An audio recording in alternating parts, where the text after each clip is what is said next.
welcome everyone. It looks like it's mostly friends and family and staff here today for the February meeting of Mississippi Commission for Wildlife, Fisheries, and Parks. And I want to welcome a few guests. We got Mississippi Secretary of State Michael Watson. Thank you for being here. And in a few minutes, have you say a few words. And Chairman Bill Kincaid from Mississippi House and head of the Wildlife Committee, which really appreciate you being here as well. Are there any other guests that we're missing?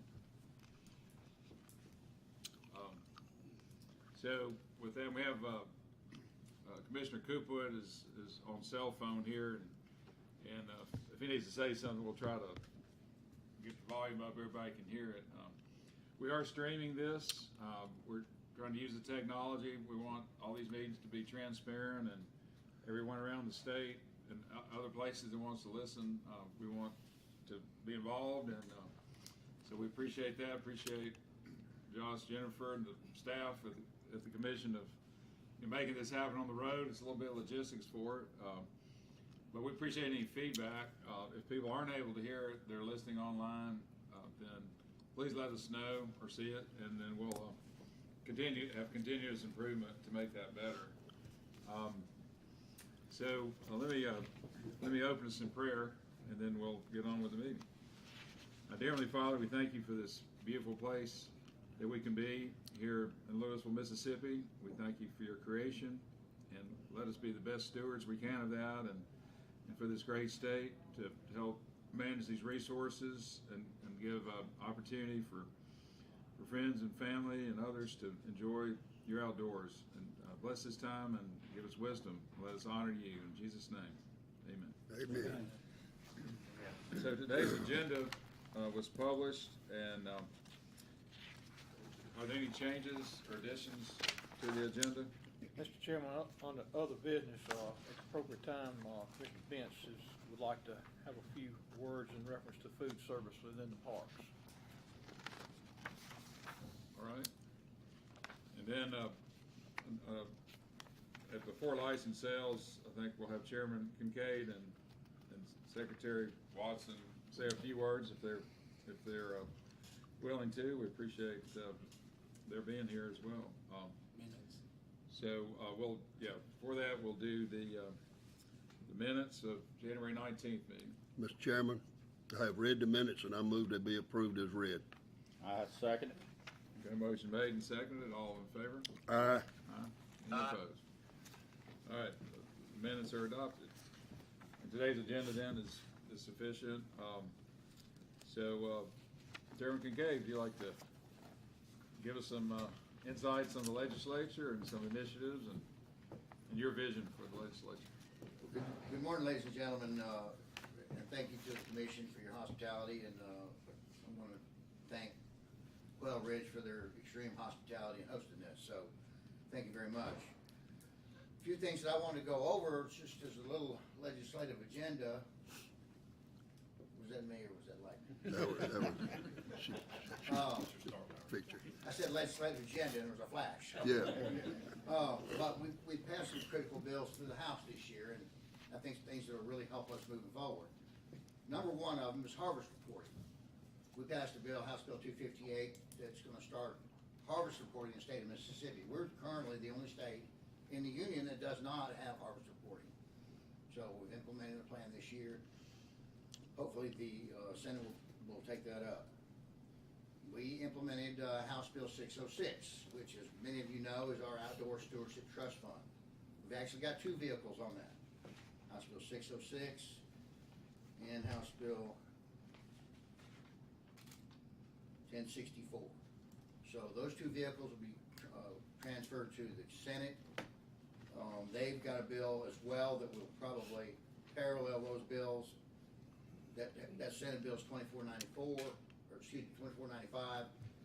And what we're going to probably do is take our bill 606, do a strike all, insert that language, and try to build some revenue in it. So that's a work in progress, but it's a big bill. It's something we all believe in, and it's a work in progress. Beyond that, we've got House Bill 942 that we authorize the applicant to be a organ donor on your hunting license. You can indicate being an organ donor, which I think that's a very useful tool. House Bill 1035, we have commission to establish a special hunting permit for velvet hunting season, which is an exciting opportunity. It creates another opportunity to kill a special animal in this state. So that bill passed and is headed to the Senate.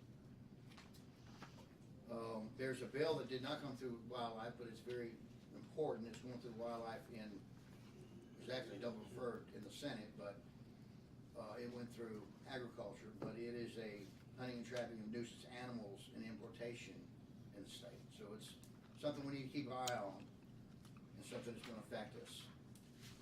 In the Senate, there's some bills coming my way. And now when I say my way, we've already done our general bills in the House, and they've done the general bills in the Senate. Now we flip ends and we do the same process. So I'll be vetting their bills. The first one being Senator Blackwell's air gun bill. Now, the air gun bill is something we've looked at the last couple of years, and obviously one of the sticking points, in my opinion, has been the Richardson Trust Fund and their lack of participation in it. But as I've looked into it further, I don't really have any issue with that. I think in this bill, I see this special CWD season, and I just have some questions about why we're masking it with that. But anyway, that's a bill that's probably going to come out. There's a bill for a Mississippi Tourism Recognition Act that I just don't feel strong about. Again, as I mentioned, Senate Bill 2495, which is their Senate's version of the Outdoor Stewardship Trust Fund.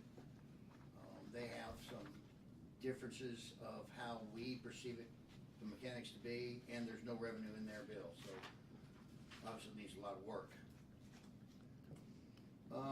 There's several other bills that I don't see a lot of legs to, whether it's equipping ski boats with mirrors. There were some structure bills with the agency that were probably not the right time to do.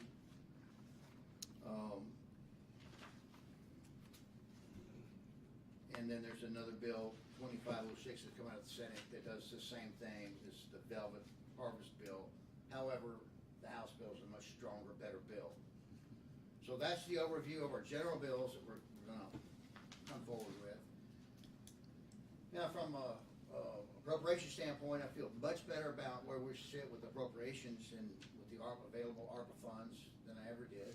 And so I look for a really good year and an opportunity there. So that's just a little update on the legislative. Be happy to answer any questions. Question on the velvet antler, the velvet season bills under the House and Senate version. So it would give this commission, the agency, flexibility on how to do the season. Right. There'd be a certain, I know that y'all consulted with the staff here a little bit. Yeah. Biologically, we're the best states, so. September 10th through September 20th are the dates that we've focused on. And the commission create the hunting permit and set a fee and any rules that you need for that. So we could do, and it's, hypothetically, you could do certain things for CWD areas if you wanted. You could, management zones, you could have it be part of the buck limit or not, or those type things are left to this body, I guess. Right. Okay. And certainly with CWD being a critical part of our data collection, I would love to see all these deer at least tested, but I'm just sensitive to CWD. But there are 8 other states that do this, and so we're going to take best practices, I'm sure, and apply them in our state, and it'll be a great opportunity. And as I've looked at fees and structure from other states, they have the opportunity to generate a lot of revenue. Mr. Chairman, are we gonna, will it be bow hunting only? Yes. Okay. Bow hunting only. We appreciate your leadership and others, to look at new opportunities like this and the other things you mentioned as well. So Thank you very much. thank you so much for your service. Secretary Watson, you want to say a few words? I'll be brief. First of all, let me say thank you for your service. I know it's a tough job. It's just something that evokes a lot of passion for Mississippians. So I appreciate you stepping up to the challenge and doing what you do. I will say a quick thank you to the Taylors, both Robert and Lex, for allowing us to host the meeting here. Obviously a great place, and not only this, but what they did for our state. Just a big thank you to them. I will say this as well, and many of you probably heard this before, but last year we started watching this debate in the legislature about conservation and the Stewardship Trust Fund. And I was traveling around the state, meeting with different folks, talking about conservation and the ideas that are important to us as Mississippians, all of us, across the state, from north to south, east to west. And one of the things we started finding was there really was no complete plan for the entire state. Now, you guys have some plans, and DMR has some plans, and some other folks have plans here, but nobody really has for lack of a better term, a holistic plan for the entire state. So we thought, how do we do this? And I think one of the things we learned, and Commissioner Vince would know this well, but in the legislature, as you look around, we tend to see state government kind of siloed off.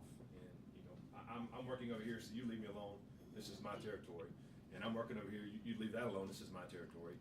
So one of the things that we tried to do was, how do we get experts from all across the board? And we've got NGOs, we've got state leaders, obviously. We've got several folks from y'all's office, Larry, and I saw Russ in the back, and several others that have been to some of our task force meetings. But what's important is we all want the same thing. What is best for Mississippi? And so I was in South Mississippi on one of our meetings before the task force even started, and I remember I was told we were looking at sea rise and the levels along the coast, and something that I had kind of always just overlooked and thought, man, that's probably not that real. But I looked at the data and looked at the science and understood, you know what, this is something that's happening. So we need to take a look at how do we fix that. So Renee Collini and I were talking, and she said, you know what, separately, none of us can really do anything by ourselves to impact this. But together, if we work together, we can make a difference. And from that, we launched the Conservation Task Force. So I'm really excited about that. A lot of things are happening with discussions moving forward for our state. And folks don't understand this, but we are the state land commissioner, so we've got an overview of the entire state, and really excited about that. But thank you for what you do. Conservation is important. We are 100% on board with the Stewardship Trust Fund. I think that's a very important thing for the future of our state, and folks need to understand why is this important. Dig into it for yourselves. Don't just hear us talk about it, but understand the importance to the state for the future of folks who care about conservation. So we're really excited to support that, and thank you again for what you do. Happy to answer any questions you may have. If not, I'm happy to sit down too. Tell us a little bit more about the task force. It's a great idea, and I've heard about that going on. Obviously, this agency really loves to work with all the NGOs and others. It's a good partnership, but yeah. So anything we can do better or help on that? Well, y'all are doing great. Sending a couple of folks. Larry's not too bad. Russ is all right too. But I appreciate y'all being willing to help us with that. And I think one of the things that people forget when you hear conservation, they automatically think about just hunting and fishing. It's not just that. We're talking about the aquifers in the Delta.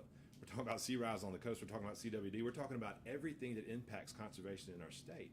So you can't just be singularly focused. Let's look at everything. How do we make a plan that addresses all of that? And one of the things that we think is going to be an integral piece of that is the Stewardship Trust Fund. So again, people think about that, and they think about, again, hunting and fishing. We were looking at something the other day about the Clean Water Act and having matching funds with that to help with some other issues in our state. The Stewardship Trust Fund would be an absolute godsend to help with drawing some of those funds down to help us in other areas of the state. So again, you can talk about all the things conservation-wise and why it's important, but I appreciate the role that you play with conservation and look forward to working with you as we move forward with the task force. Well, thanks for doing all that. Yeah. Any other questions? Scott Cooper, have any questions? No, I'm in good shape. Thank you, Scott. Well, thanks, Bill and Michael, for being here. Really appreciate you. So, Jason Harris, talk about license sales and talk about some of the revenue coming in. It's Yes, near and dear to everyone's. Yes, sir. So our January report shows an increase in license revenue over $220,000 versus FY21. Resident license sales are down less than 2%, but the resident WMA permits are up 3%. Senior exempt license is up 9%. Duck stamps are up 7% from last year. Non-resident license sales are up 4%. That's $385,000 more than last year. The annual non-resident freshwater fishing is up 2%. WMA permits 3%. The all game annual license is up 5%. 7-day all game 10%. And the 3-day all game 8%. And non-resident duck stamps are up 2%. Permit category is down 1%, and revenue from lifetime licenses down 11% from last year. At the bottom of your summary report, for FY22, we had a total of 11,074 WMA downloads, 8,427 were iOS, and Android users, 2,647.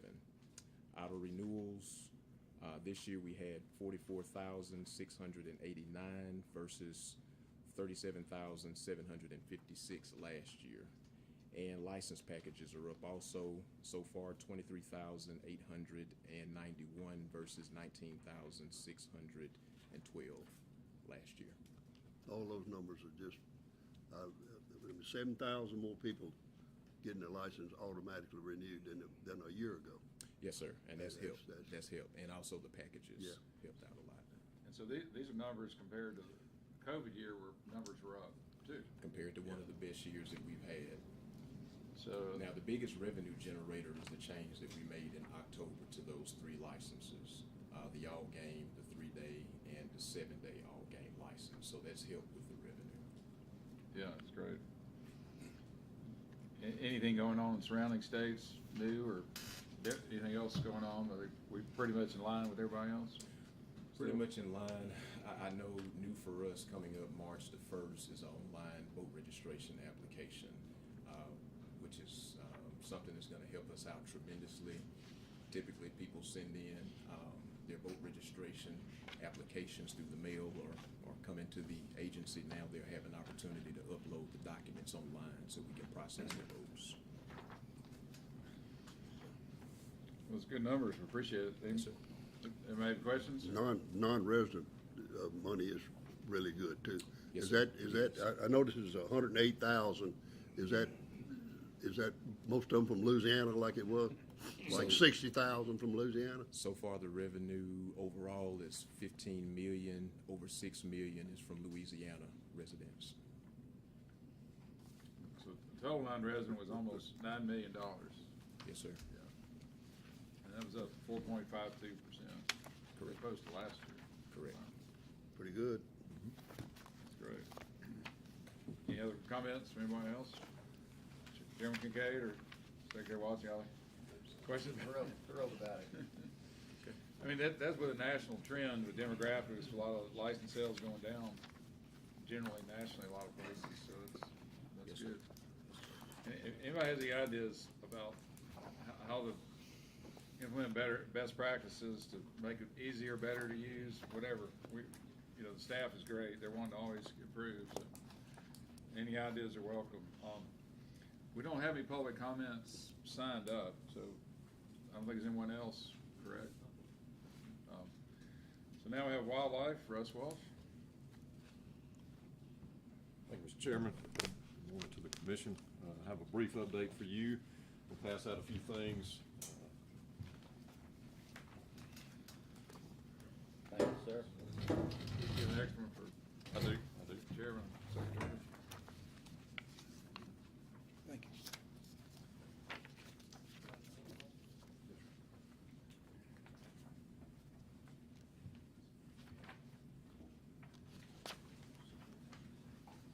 Two quick updates for you. We had a couple of youth events over the past several weekends. I just want to give you an update on both of those. The first you'll see there is our youth squirrel hunt. We've had 5 of those around the state, held at our WMA facilities as well as Camp McCain. You see some pictures there. So those 5 events, we had 52 youth come from around the state. Only had 18 squirrels killed, but it wasn't a great squirrel hunting day, but everybody got to see some good dog action and clean a few squirrels and eat a meal together. So it was a good time with dads and sons and uncles and other relatives around. There were some moms there too, so it was a really good event for not only the participants but our staff as well. It's kind of always a fun event for us to get to host at some of our facilities with some of our partners and youth around the state. So The second one you'll see there is our youth waterfowl camp. And I'm going to give you just a brief snippet of it today, but we'd like to do a more formal presentation to you all in March on this youth waterfowl camp. So this has been going on for roughly a dozen years now, and it's been held at Muscadine Farms WMA, and it's always a very good event. We bring in youth from around the state who want to learn more about waterfowl hunting, waterfowl ecology, waterfowl habitat management. Our staff, as well as partners with Ducks Unlimited, put this on. So these young people get to come together and see waterfowl habitat management. They learn about waterfowl ID. They get to waterfowl hunt. They get to learn about processing the game. They get to watch dog handling. So it's a well-rounded event. And it's always a good time, not only for the participants, but our staff. We always have plenty of volunteers from our staff just because it's such a fun event to get to host. A couple of years ago, one of our staff members tragically lost their son, Med Palmer. And we wanted to honor his family as well as memorialize his son, Gunner. And so as staff, we got together this year and had discussions about how we could do that. And it was agreed upon that one way that we thought was very fitting, given that this young man lost his life while out waterfowl hunting, that we could rename the camp after his son. So you'll see there the new emblem for the waterfowl camp, the Gunner Palmer Youth Memorial Waterfowl Camp. And from henceforth, this is what the camp will be known as. So this was the inaugural camp.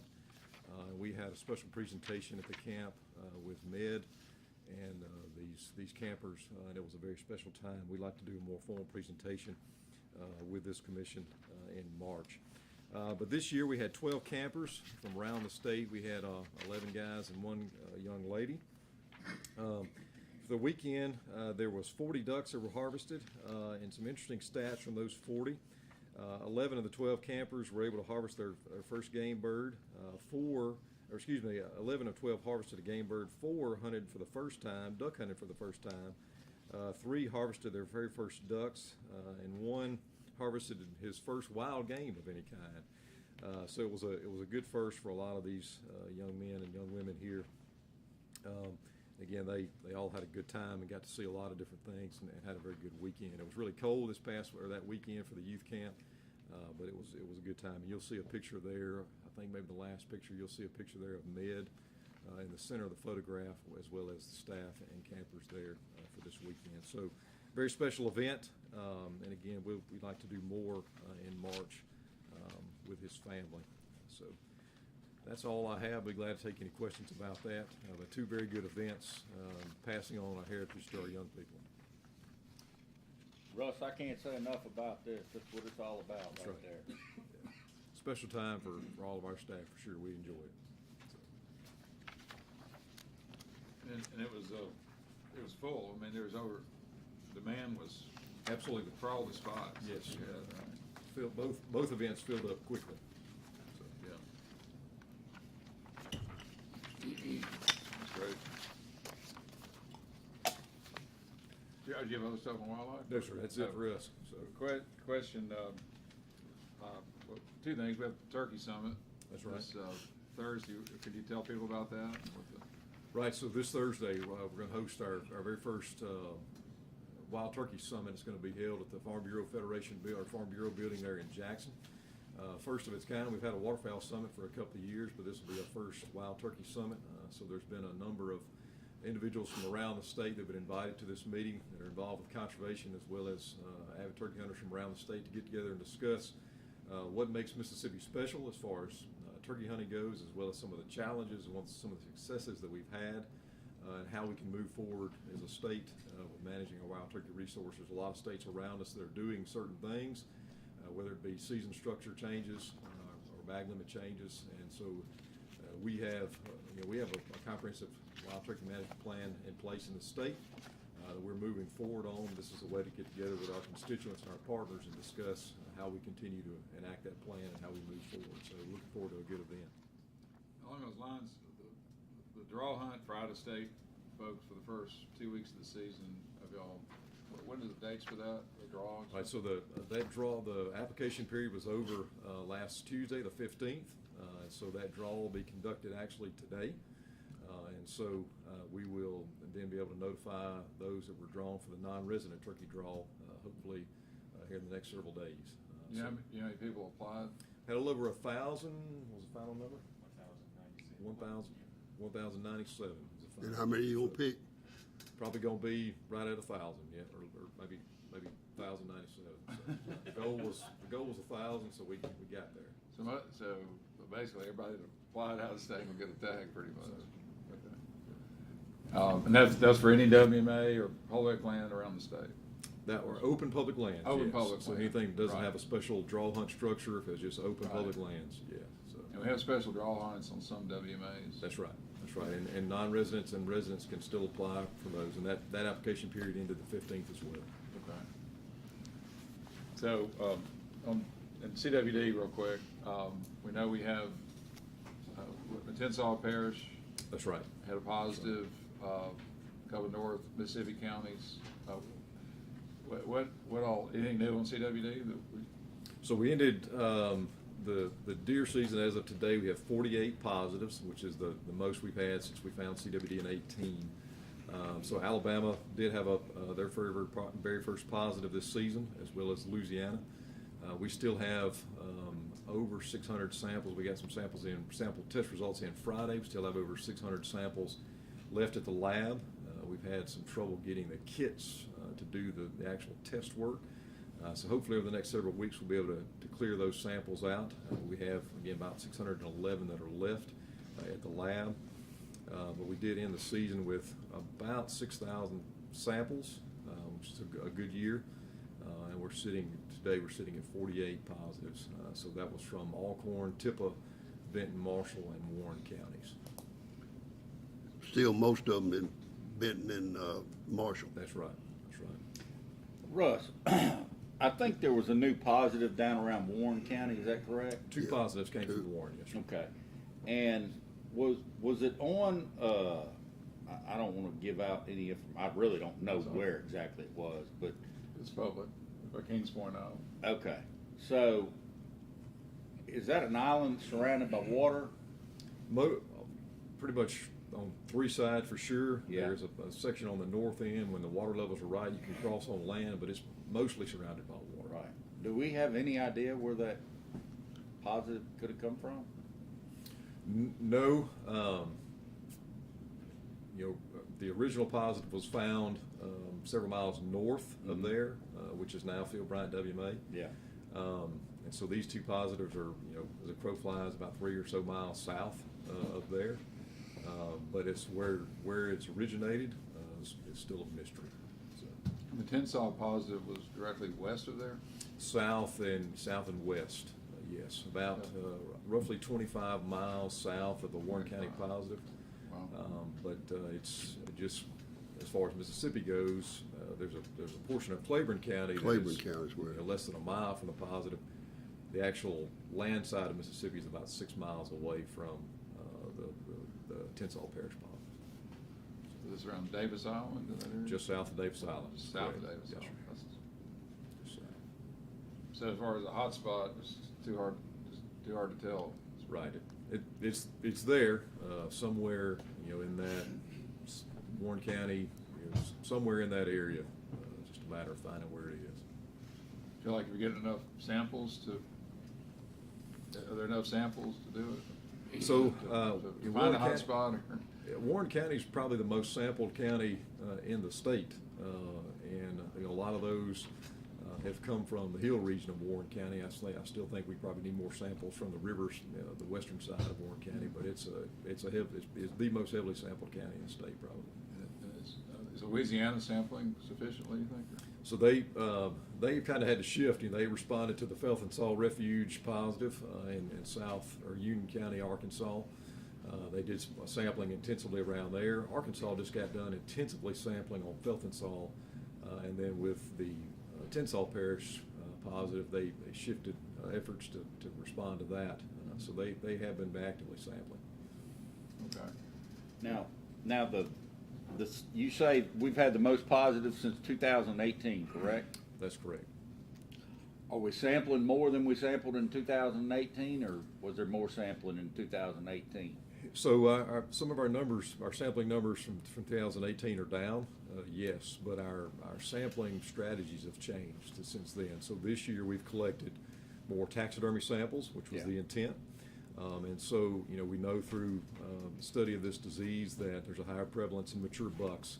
And so, targeting those taxidermists that are getting mature bucks, those are higher quality samples. Right. And so almost half of our positives that we have found this year have come from taxidermy samples.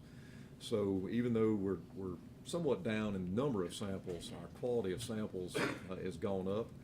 And that's helping us detect a disease maybe in areas where it hasn't been found. Yeah. Like the Alcorn County positive, the Tippah County positives are great examples of this.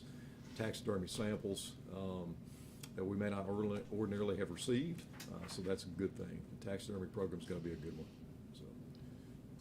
And one more thing would be helpful, I think, for folks to hear. Alabama, I think you said they kind of took the gloves off when they found a positive. How does their CWD response plan compare to our CWD management plan? I mean, they just took off all limits on bugs and things like that? Right. So they were towards the tail end of the season. Of course, a lot like we were. We were after the season, but they were getting towards the tail end of the season. So they for lack of a better term, took the gloves off. No bag limits, no antler criteria, and their season went through early part of February, all in an effort to get as many samples as possible in that region where that positive came from, there in the very northwestern part of the state. So, and they will continue to revamp and look at their zones after all of those sample results come in, and kind of once the dust settles for the year. Have you been meeting with Alabama and Tennessee? We've been wildlife folks? We've routinely talked with their staff. Right now, we're looking at having a meeting with all surrounding states, hopefully the first part of April, to get together and talk about where we are and how we move forward together now that everybody's joined the party around us. Well, just everybody learn from each other and best That's right. practices. That's right. Of course, other states too. Anybody have any questions? Russ, sorry, you thought you had a short report. Okay. Well, I tried. No, we appreciate it. Secretary Watson or Chairman Kincaid, you have any questions for Russ? Or obviously, we're trying to do the best practices. Russ and wildlife staff are doing a great job, but it's a lot. It's a big work getting all those samples and the freezers, and now we've got the taxidermy program. Just trying to do everything we can. Processors too, they had quite a few. That's right. Because I got, there's 3 processors within 50 miles of my house, and I went to every one of them, and they had the freezers, and we had the signs, so they collected quite a few. Right. It's good. Well, thanks, Russ. Appreciate it. Appreciate it. All right, next fishery is Jerry Brown. Jerry Brown. Morning, Mr. Chairman, Commissioners. Morning. At last month's meeting, we brought forth some changes and clarifications to our commercial fishing rule, which is Rule 3.1. We've not received any public comments and recommend that it be adopted as final. I make a motion that we adopt the staff recommendation. I'll second it. Motion's made and seconded. Any discussion? All those in favor? Aye. Okay, I was gonna give a brief update on our state lakes. If you look in tab number 6, I've included a few pictures there, some work that's being done in our state lakes. So this is basically a kind of a mid-year, halfway through FY22 report on lake usage and revenue. Our fishing permits are 12,730, which is up or down 8% there on the number of people coming fishing, but camping is up by 15%. Total revenue so far is $245,572, which is up a total of 8% where we were this time last year. So I mentioned during our annual update on state fishing lakes, we've seen that bump, especially during the COVID 2020 and 2021 with revenue, and it appears to be continuing now. So fishing will be, we'll expect the fishing numbers to come back up, of course, spring coming in with March and April. So that is also with 3 of our facilities currently closed for renovation. I'll give an update on those. The first one is Simpson County Lake. The lake is filled and all of our fish have been stocked. Our biologists have added fish attractors to the lake and added lime. You can see one of the pictures where they're putting out lime. We've completed a new metal equipment building, replacing an old building there. We also plan to make some campground upgrades. This is one that just has a 30 amp service and just basic things there. So what we're going to do is try to upgrade that best we can before we reopen for our customers. And that one is expected to reopen in 2023. The next one is Holmes County State Park Lake. This lake has 2 smaller, this park has 2 small lakes on it, but both of the lakes have been filled. We've started stocking our fish. The brim have already been stocked, and we'll be bringing in the largemouth bass this spring. The biologists also added lime in January. We've got new boat ramp. We've basically improved an existing ramp and built a complete new ramp on another lake, built new fishing piers and boat ramp courtesy piers there for the public. And that lake is expected to reopen in 2024. Jerry, when did you say Simpson will reopen? 2023, probably 23. May or June is typically. The next one's Elvis Preston Lake up at Tupelo. The valve has been closed and the lake has started to fill. You'll notice in the picture where the lake has started to fill, that was actually before several rain events. So we've almost got water high enough to stock our fish there. It's getting close to the boat ramp. So that one should be filled pretty soon. And as soon as the water gets up high enough, we'll start stocking our brim, and then the bass will come in later in the spring. We plan to replace an old restroom building there. It's next to the boat ramp, so we're actually having bid openings early next month for that, so hopefully we can get that completed. We did some shoreline deepening, added some brim beds, and created a youth fishing rodeo area. So you'll see our fishing area, you see where the dozer is there. We made 2 small levees facing each other, and it's open in the middle so boats can go in and out. But this will allow biologists to put a net across and have a place for youth to fish for youth fishing rodeos. And that lake is expected to open in 2024 as well. That's all my report. Do we have any questions? Sir. Guess crappie season starting. Mm-hmm. It is. I think the big 4 reservoirs are will start getting busy if they hadn't already. Yeah. That's great. Appreciate it. Any questions on Fishers? All right, Andre, on Parks. Number 84, that's you, anybody? Yes, sir. All right. Good morning. Morning. Got another good report from State Parks, the summary report for January. The overnight revenue for January of 2022 was $695,470 compared to last year's in January of $628,092. So increase of $67,378 of overnight revenue. The day use revenue for January of 2022 was $112,535 compared to last year, $58,476, increase of $54,059. The gross monthly revenue comparison for January of 2022 was $808,005 compared to last year, $686,568 for an increase of $121,437 gross monthly revenue comparison. The gross revenue comparison for July the 1st through January the 31st of 2022 was $5,378,794 compared to the same time last year of $4,198,039. So we got an increase right now from last year of $1,180,755. So as you can tell, guys, state parks are really doing good. The staff is still working hard out there every single day, and we got a lot of customers coming, and we're just excited to be able to serve them. So over $1 million increase from last year. So we're excited about that. And the months, December, January, and February are our slowest 2 to 3 months. So once we can get past that, we're really looking forward to bringing those numbers even more. So we're hoping that we can we hopefully we could do over $2 million increase from last year. That's our goal. So, So, what do you attribute the numbers? I mean, because I guess COVID kind of getting out of the way, or? yes, sir. We definitely think that a lot of people want to get back out, and our camping is still doing great. Because more people feel comfortable coming out with their own camper instead of being in our motels and cabins. So camping is really doing well for us. What about those people that came to help us clean up?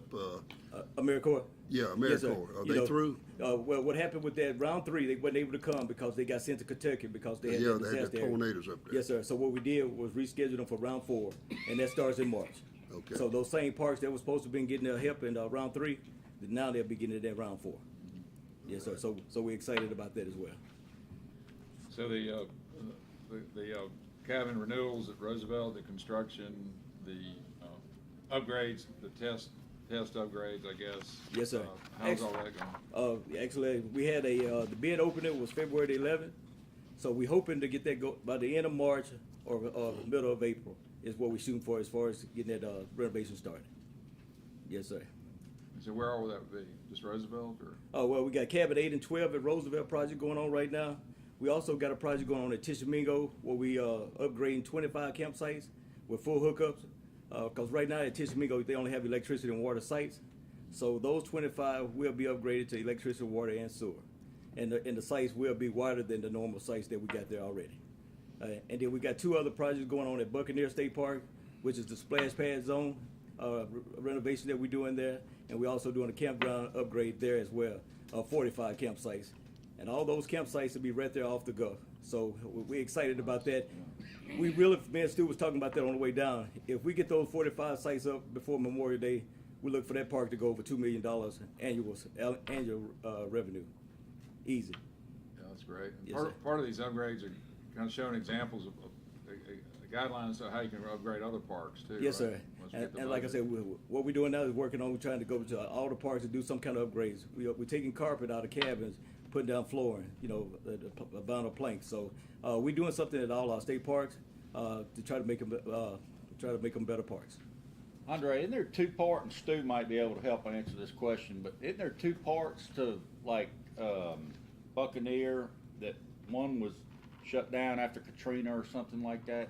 Stu, is there an additional area over to the side? A Buccaneer? Yeah. I mean, we're divided by the main park, which is our campground. Yeah. And then we have a picnic area called the day use area. It's open. It is open. periodically when staffing is there. Yes, sir. Okay, gotcha, thank you. And the other 2 things that I kind of wanted to hit on was that First Day Hike, which is a national program that's done every year. We had 221 hikers that participated in that this year for starting out the year.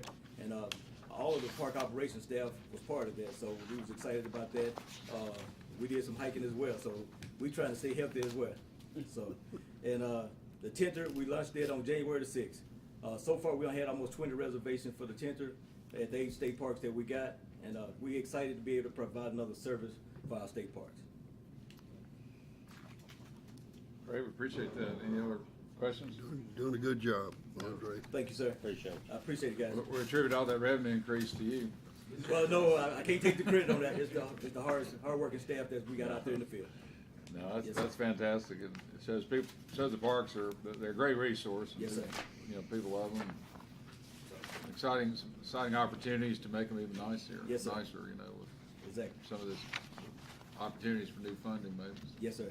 And we definitely hope we can get that so we can Let do- us know do how we better can things. all help support you on all that. Yes, sir. Will do, sir. Thank you, guys. Awesome, Thank appreciate you. it. Yes, sir. Thank you, sir. Jerry. From Terry Carter. Mr. Chairman, Commissioner, good morning. Just sent something to y'all's phone. Y'all may already have a copy of it. I'll discuss that in a minute. Law Enforcement Bureau makes its law enforcement report for the month of February. And it reads as follows. For the month of January, there were a total of 1,302 citations issued. The top 5, that being was no license, 190. Hunting from a public road was 113. Trespassing was 88. No hunter orange was 65, and supplemental feeding was 64 on citations. On the next page, you'll see Officer Adams, Officer Richards, check some duck bag limits there in the Mississippi Delta area during the duck season. There are two of our new hirees we just hired. One signed to Panola County, the other one signed to Tunica County. Next page shows a photo of Officer Joey Harrington. This officer received a call about duck hunters shooting in a location that was documented for bait. And upon the arriving at the location, Officer Harrington found numerous dead wood ducks on the ground and on the baited pond.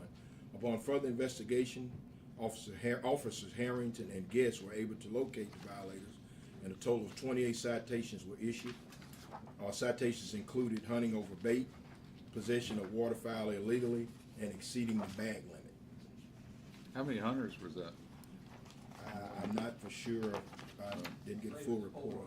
Four hunters. Since the wood duck limit is 3 wood ducks per person, so they probably are over the limit for sure.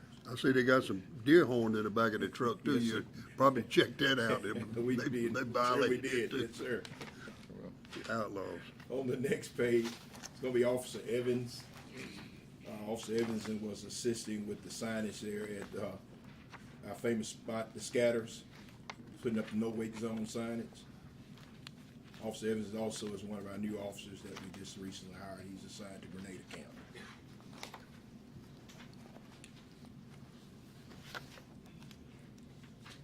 On our next page is a citation report for the Scatters. This is the overall total of the details that were worked at the start of the season on ducks. They're in the Scatters to the last day of the season. Apologize for the small print, but total number of duck hunters in county was 803. Grand total of hunters encountered were 814, and we gave out 31 warnings. Give you a few minutes to review the rest of it.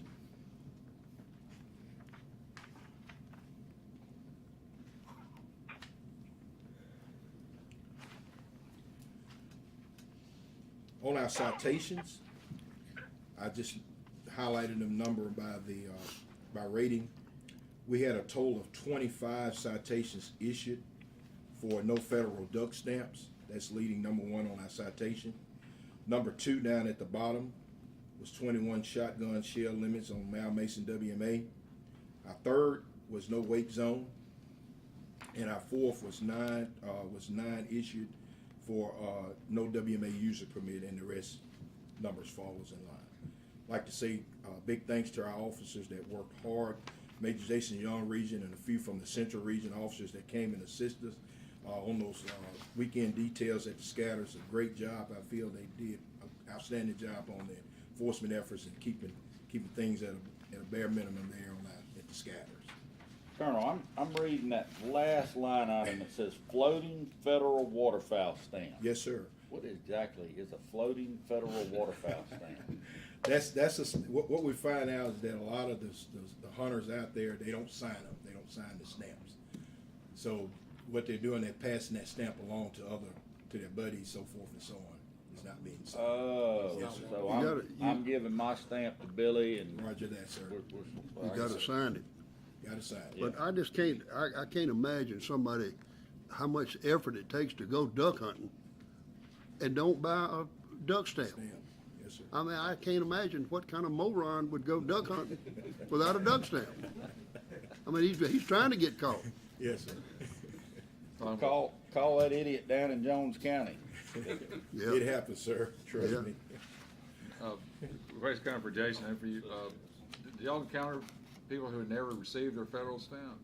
'Cause I know a number of people that duck hunt that bought the stamp, but not like on our online process and never received it in the mail. So, but you didn't heard about that or not? We have ran across that, but if they show the proof through their phone that they've made the purchase, we still yet honor that stamp. Yeah. Yes, sir. even on the federal side as well. Right. Yes, sir. I think it was something to do with COVID. I don't know the federal government. I don't know why Yes, they sir. didn't get them out or That something. did play a part in it. Yeah, Yes, but sir. I don't know if the federal game warden would be so gracious, but I'm glad Probably not. you guys were. Well, most of these in there are at the end of the season. Yeah.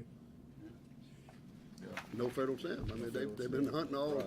Yes, sir. I mean, you got waiters, you got a boat, you got everything in the world. And why would you leave without a stamp? Well, it don't cost what, $5? No, 25. 25, federal 25. Because most of these people are probably deer hunters, and at the end of the season, they say, okay, I'm wore out deer hunting, I'm gonna go duck hunting, and they don't buy the federal plant, probably. No, they don't think they're gonna get caught. That's it. That's pretty All they the don't A buy lot it. of a lot of people just lazy, forget, too. I think if we ever got an electronic version of the federal stamp, similar to the state stamp, Yeah. that would help. It would help. It sure would. The good thing, we can buy it through our system, Right, federal right. stamp, which is nice. All righty. On our next page, it shows Officer McFerrin and Officer Langley. They did a talk there with some pre-K students there in Itawamba County. Two fine officers up in that area doing a great job. Next page shows our cadets. Our cadets that are at Malota, they are completed week 7 now. They should be in about week 8 at their basic class at Malota. We have now advertised our next class. The deadline for applying is March the 1st. So right now our numbers are up on people applying. We have a total of probably about 130 applicants so far that has applied. We hope those numbers continue to grow. So we are getting ready to start a class, hopefully get our class started by May 1st, our Makota class. Our 13 officers, they're doing pretty good. They're at Malota right now. We go by and check on them pretty regularly. They're ready to end their graduation is probably going to be, I think it's April the 9th, somewhere in that time frame, and then we'll be back with us for 2 weeks of Makota training, and then we'll put them out in the field with our FTOs. And I thought it was 21 of them. it's 21, but we have the other one out. They're already out in the field. They're already prior sworn. They were state They certified. had already gone through They're already gone through Malota. the regular Yes, sir. process. That's correct, sir. At Pearl. Yes, sir. At Pearl, yes, sir. On our next page is our shooting range report. From July 10th, 2022 to February 13th, 2022, at MacIver, we had a total of 475 customers. At Turcotte, we had 547, and at McHenry, we had 533 customers there to show up at our shooting ranges.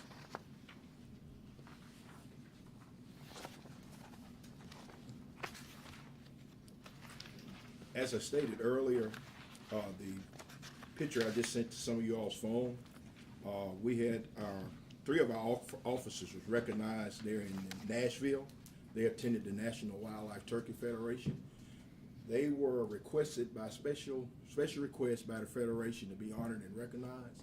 They did do a presentation of Operation Longbeard, a case that really made headlines and really about the most outstanding wildlife violation, turkey violation had throughout the nation. So Mississippi was so gracious where we made the arrest and conviction of a lot of violations of these individuals.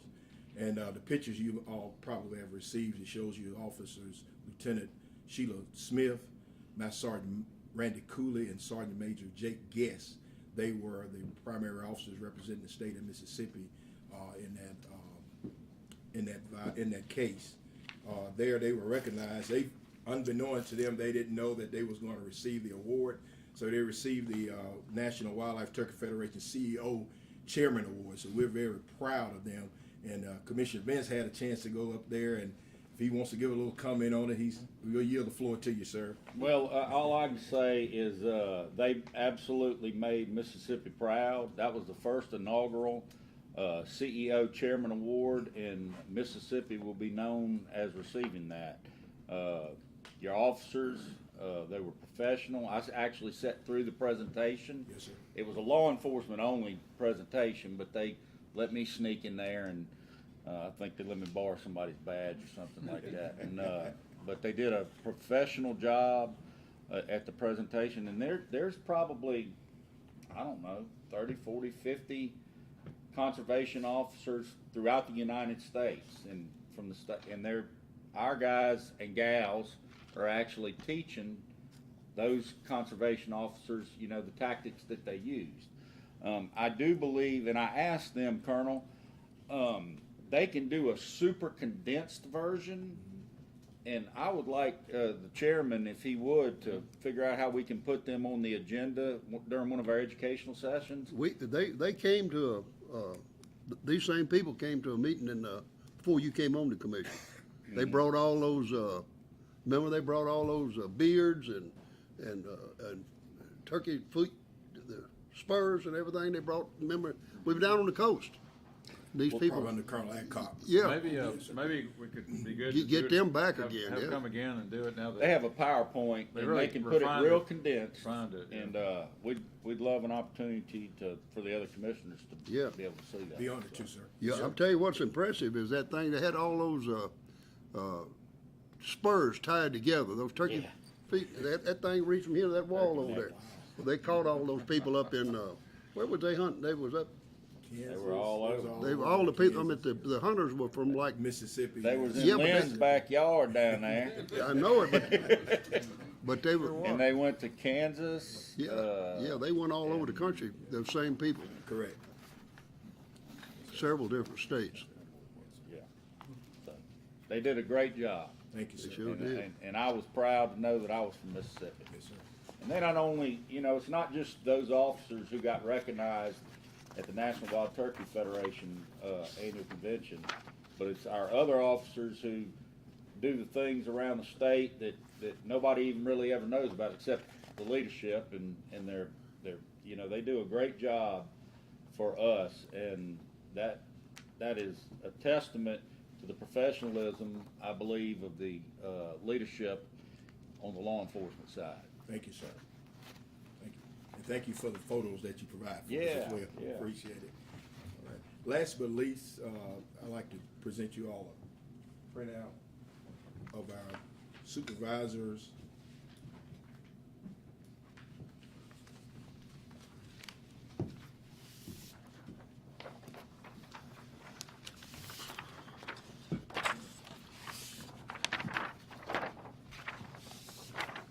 Thank you. Yes, sir. Oh, okay.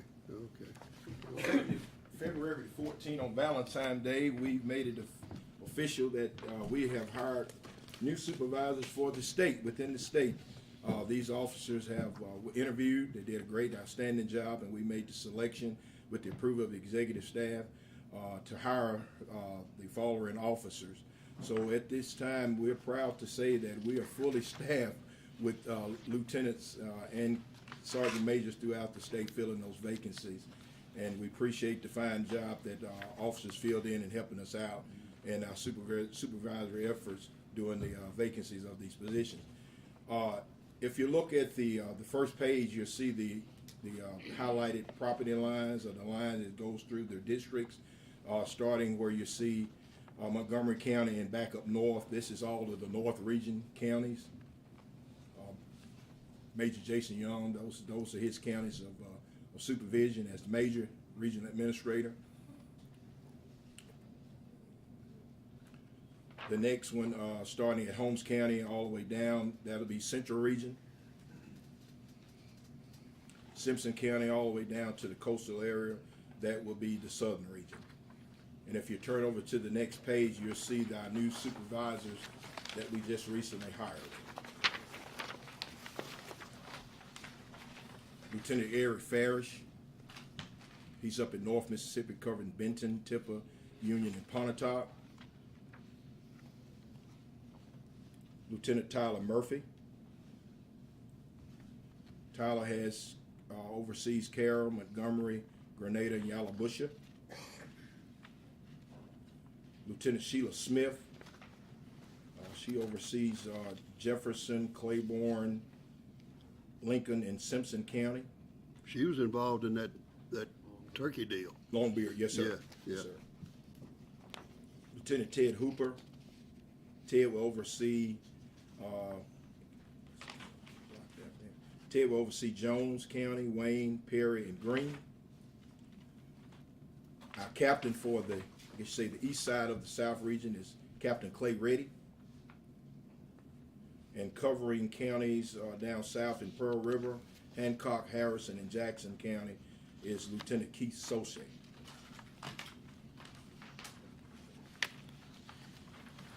On the next page, it shows our newly hired coordinators, which carries the rank of sergeant majors.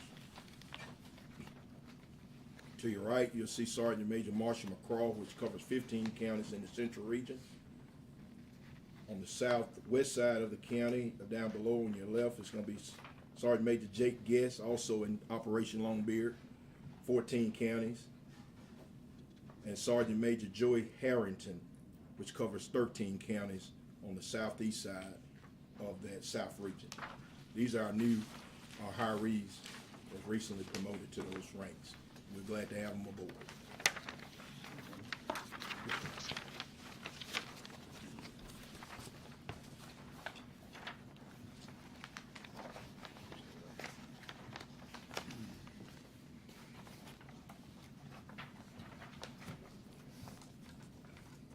Colonel, That is my report. Would you introduce the officers that are here? I see Chris back there. Oh, yes, sir. Law enforcement guys. Chris, why don't y'all come up? Everybody can see you. Got some over here. Yeah, make them speak. Guys, y'all stand up, please. Tim, where do they work? Captain, tell us who your officers are. That's right. You got Officer Jay Schott, he's here in Winston County, and you got Ryan Long that's from Lowndes County. But they work the whole sub-region, as you see. Yeah. We appreciate y'all. And Chris Clark is a great guide for quail hunting and also a great catfish cooking too. And coleslaw. And coleslaw.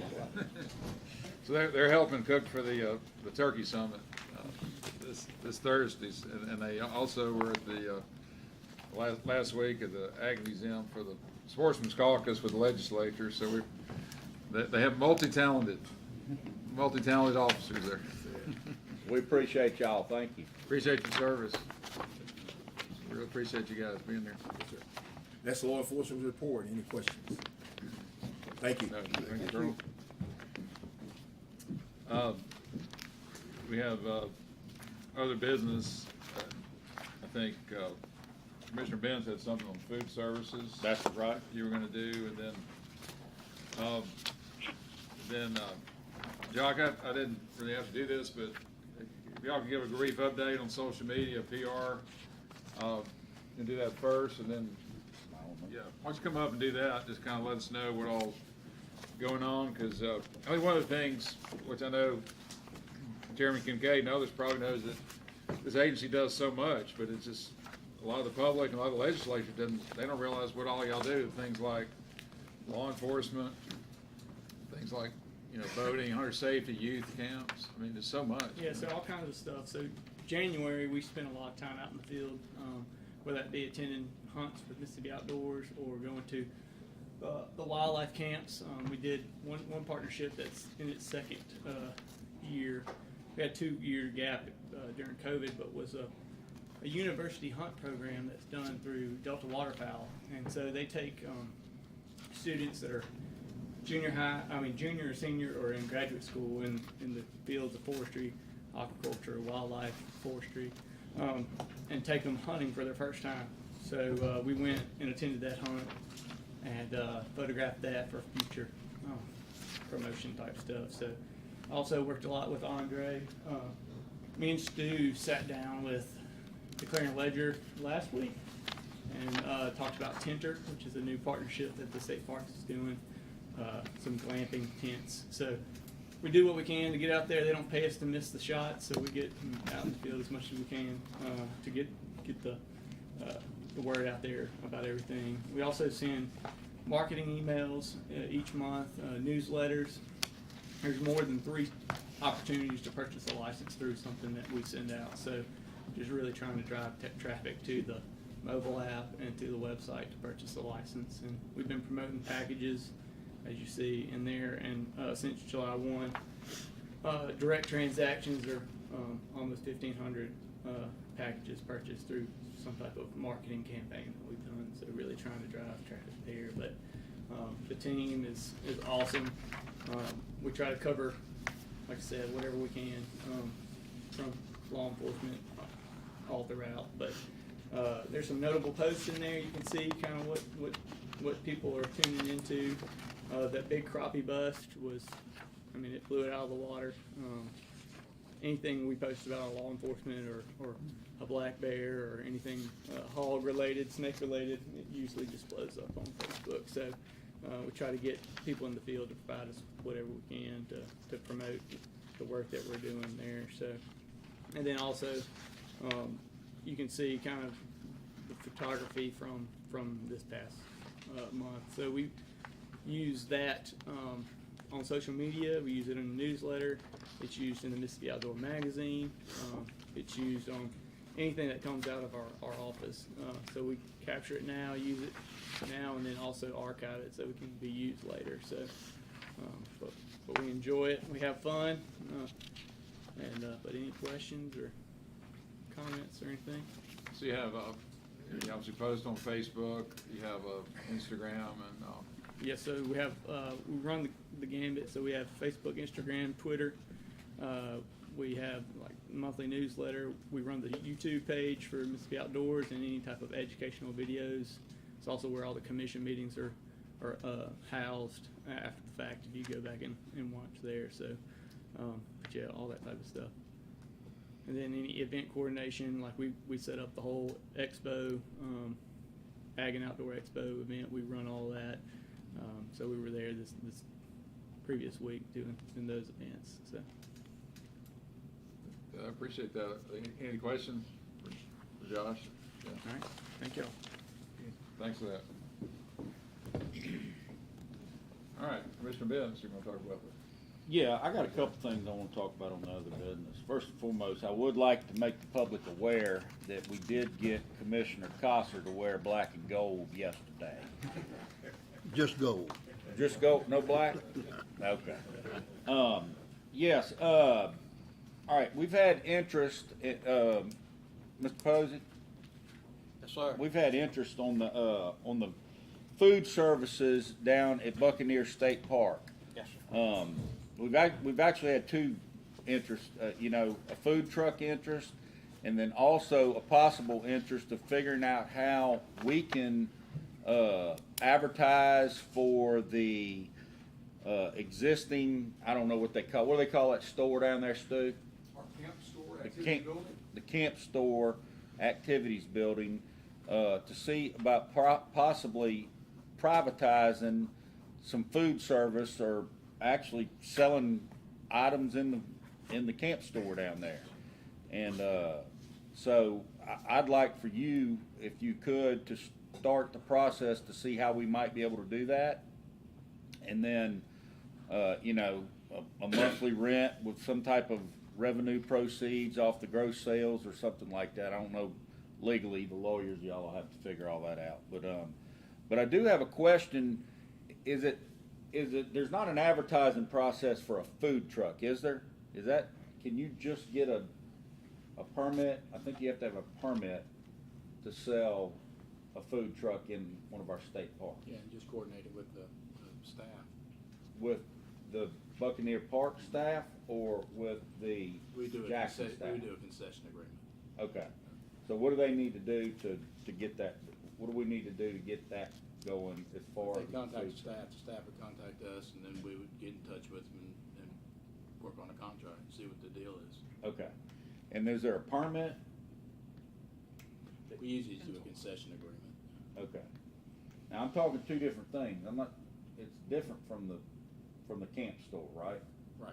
This will be the food truck. I mean, obviously they gotta have the So Department of Health. They need to license and contact all that. Stu, and Stu's gonna cooperate with them to get them the proper information that they need, Yes, right? and then they would contact us, and we would enter to an agreement with them, and then, just be sure that they have the appropriate health license. Yeah, and yeah, everything. all that needs to be done properly. Right. And I'm not in any way, shape, or form trying to circumvent any rules or regulations, but I do want cooperation with our citizens down there who want to put a food truck in. You know, and as long as they're legal and meet all the qualifications, I think they have the right to do that. So Stu, I'm assuming they're gonna be calling you, is that right? I assume so. I'm aware of a proposal that's been out there forthcoming, but no individuals ever approached me. Okay. Are you aware of a proposal on the camp store or the food truck? I'm aware I've heard of both. Okay, well, I think the camp store situation, that's gonna be a little bit more involved. But y'all are gonna get the ball rolling on that. And then the food truck, the way I understood it in the beginning is it can be immediate. It's a permit process of getting a permit to run a food truck, right? You know, we just need the information from the individual and come up with an agreement. Okay, and so they need to call Stu or Andre. I mean, they can decide which one they can. Who do we need to talk to? Because I was gonna mention, the guy originally mentioned about a food truck. Yeah. But he never did send us a proposal on the food truck. Okay. It was just the camp store that he, sent a proposal on. Right. But we and- never did get anything on the food truck. Yeah, I know you didn't because he was going down the path of the camp store, which he thought was a better deal until we found out that we can't do that. And when we open that up for advertising, it's not specific to him. That's gonna allow anybody to come in, and anybody might be able to bring a better deal to the table and make more money and more revenue for the department, correct? This isn't specific to one person. He asked me about it, and I told him I would tell the process, figure out about the process. But if we need to advertise it, let's advertise it and see how many proposals we can get. And because I don't know, does the camp store make any money? Yes, it does. It is profitable. At how much? Do we know?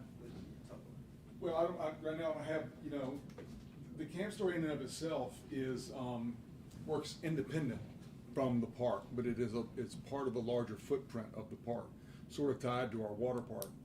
So we try to drive traffic into that water park, but right now the camp store, some of the things that are in his proposal, we're already doing. Okay. The camp store is fully supplied. It's open 7 days a week from Memorial Day to Labor Day. We don't open it year-round because it hasn't been profitable to open up year-round. Mm-hmm. People are just typically geared towards Memorial Day to Labor Day. We've tried that. In my 36 years there, I've opened it up Christmas. Right now, we would open it up today if someone wanted to buy a bag of charcoal. Yeah. So it is profitable in that sense. But opening it year-round hasn't been spending more in labor than we are in generating revenue. Yeah, so if But a it private is a- entity gives us a proposal where they're gonna pay us year-round on the rent, then it would be even more profitable, wouldn't you think? Well, in that proposal that I read from him was there was only 3% of profits over a certain amount. And right now, that store hasn't generated that amount of money. So the money that we're generating now goes directly to the state. Yeah, We wouldn't have met that threshold that's in that proposal. but isn't he gonna pay us a rent as well? $1,000 a month. $1,000 a month. Yeah, so, And one thing about this building, it's a critical part of our operation. Yeah. This is sort of the hub of the park. And it's one way that our staff and our state employees interact with our guests. Right. We sort of build those relationships. And this is the area that's really a smaller footprint, but it ties into the entire connectivity of the park as well. okay. People buy season passes at our water park to get into that area. So let's get that proposal done and see what's gonna be the most beneficial for the park. And I'm talking about financially, cause that, at the end of the day, that's what it's about, is making them financially sound. So, We'll get you some information put together. all right, I appreciate that. Thank you so much. Also, Mr. Chairman, I think you addressed this, but I think, Lynn, can you give us an update on the live stream, what you're planning on doing? Yes, sir. We just decided that it'd be best in the interest of everyone involved, that we just made a decision to go on and just fully stream every commission meeting, live stream it, every commission meeting. Okay, And that's what we intend to do from here on out. all right, well, that'll work. And I think the next one needs to be discussed in executive session. Okay. So I think that's all I got. Mr. Chairman, I might add one quick thing while we're on, before we leave other business, I'll just let you guys know, we will be receiving, I think it's either 22nd or 23rd of this week, the proposals from the request for proposals that we put out in reference to the four state parks and the golf courses. So as soon as we get that information and have a chance to evaluate it, we'll be providing y'all with that information, and then once we review it and see if we've got anything that looks like it might be, someone might be interested in, we'll discuss it with y'all and the legislature as well. Okay, great. Anything else from National Wild Turkey Federation deal? Any observations or thoughts? Thanks for going to represent us. Yeah. Too, by the way. Just continuing to figure out how we can build our relationship with NWTF, and that we already have, but even more of a relationship. They're helping sponsor the Wild Turkey Mhm. Summit this Thursday. Yeah. They'll be there for sure. Anything else, their business to come before the commission? Again, we thank Chairman Kincaid and Secretary Watson for being here, and thanks for all the staff for coming up here. The next meeting is scheduled for March 17th, probably at the headquarters of MDWFP in Jackson. So time to be determined. Any other thoughts or questions? So I'd like to make a motion, keep me straight here. I'd like to make a motion to discuss the need to go in executive session.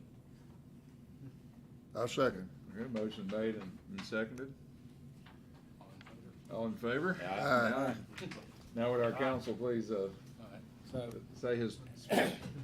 well, at this point, the commission has made a motion to discuss the need to go into executive session. Where do y'all want to do? You want to go here? I think it's probably best